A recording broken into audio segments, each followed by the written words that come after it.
एका मुख्याध्यापकाने आपलं संपूर्ण कुटुंब संपवलंय। ही धक्कादायक घटना सोलापूर जिल्ह्यात घडली आहे। सोलापूर जिल्ह्यातील बार्शी तालुक्यात एका मुख्याध्यापकानं आपल्या 2 मुलांची आणि पत्नीची हत्या केली।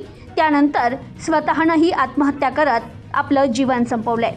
मुख्याध्यापक योगेश पाटील, पत्नी माधुरी, मुले अथर्व आणि शिवांश अशी मृतकांची नावे आहे। बार्शी तालुक्यातील हत्तीस गावात ही घटना घडली।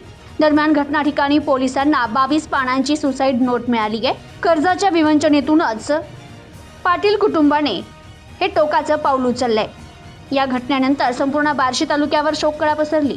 मुख्याध्यापक योगेश पाटील यांनी शेअर मार्केटमध्ये पैसे गुंतवले होते, त्यात त्यांना मोठं नुकसान झालं होतं।